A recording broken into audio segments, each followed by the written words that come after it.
कृष्ण को ऐसा अनोखा लीला स्वरूप देखा कि जिससे मेरी सुध-बुध भूल गई। वे मणियों के खंभे से छिपे हुए चुपके चुपके माखन खा रहे थे और अपनी छाया को दूसरा ग्वाला समझकर उसको मक्खन खिला रहे थे और ऐसी रस्मी बातें कर रहे थे जिसको सुनकर आनंद लेने के लिए मेरा मन बार बार तरस रहा है।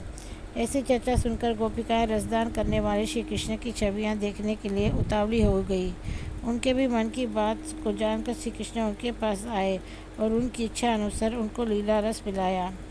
इस प्रकार से चोरी करके रस की वर्षा की और अपनी इन झांकियों को गोपियों के हृदय में बसा बसा कर उनका मन खींच लिया। फिर ब्रज में घर घर में यह बात प्रकट हो गई कि श्री कृष्ण चुरा चुरा कर मक्खन खाते हैं। यह सुनकर सभी गोपिकाओं के मन में अपने घर में श्री कृष्ण को देखने की इच्छा उत्पन्न हो गई और वे सोचने लगी कि कभी कन्हैया को अचानक मक्खन खाते पकड़ूं और उनकी भुजाओं में भरकर हृदय में छुपा लूं। सखाओं से सुनकर उस पर विचार किया और श्री कृष्ण से आकर बोले कि भैया, हमारे बिना तुमको मक्खन खाना कैसे अच्छा लगता है। श्री कृष्ण ने कहा, भैया तुम सब भी घर घर में माखन खाने चलो। मैं तो गोपियों के प्रेम में बंधा हुआ माखन चोरी करता हूँ। मैंने गोपियों के प्रेम रीति को पहचान लिया है और गोपियों ने भी मेरे मन की रुचि जान ली है, इसलिए उन्होंने भी ऐसे रस भरी पद्धति अपना ली है जिससे मुझको अपने प्रेम में बांध लिया है। वे प्रातःकाल उठकर मथानी जलाकर बढ़िया मक्खन निकालती है और मेरा सुमिरन करती हुई प्रतीक्षा करती है कि भक्तों की सुख देने वाले श्री कृष्ण आते होंगे। जो कहीं तनिक भी देर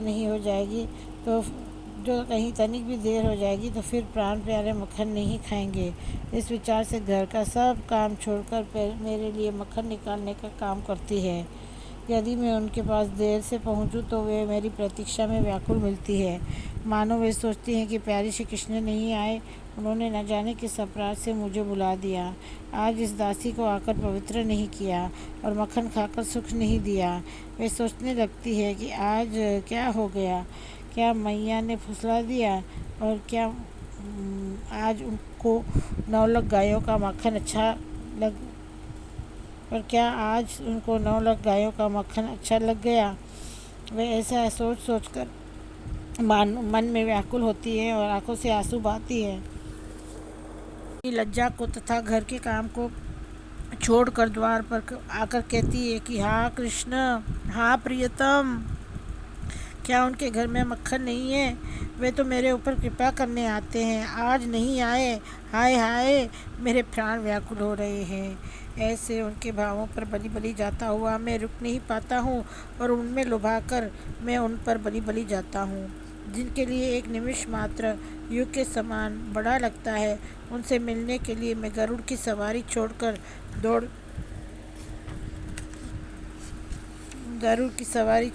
दौड़ जाता हूँ।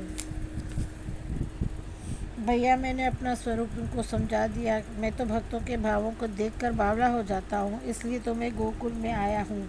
मैं तो इनकी मन की इच्छाओं को पूर्ण करूँगा। यह सारा ब्रज मेरा ही स्वरूप है और मेरा ही स्वरूप यह दही और मक्खन है। हमारे नंद बाबा के 9 लाख गैया है, फिर भी गोपियों का मक्खन हमारे मन को मोहित करता है।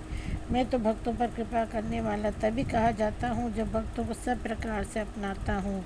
उनके जानते हुए मैं उनका मक्खन खाता हूँ, तो फिर भैया मैं चोर क्यों कहलाऊँगा? फिर भी मेरा मक्खन चोर नाम रसिकों को अत्यंत प्यारा है। वे प्रेम में भरे हुए और आनंद में डूबे हुए इस विलक्षण नाम को लेकर मुझे बुलाते हैं तो वे मुझे अपने पास पाते हैं। यह प्रेम से भरा हुआ मक्खन चोर नाम मुझे प्रेमी जनों ने दिया है, इसलिए उनकी प्रेम भरी वाणी सुनकर मैं प्रेम विभोर होकर उनकी ओर दौड़ता हूँ।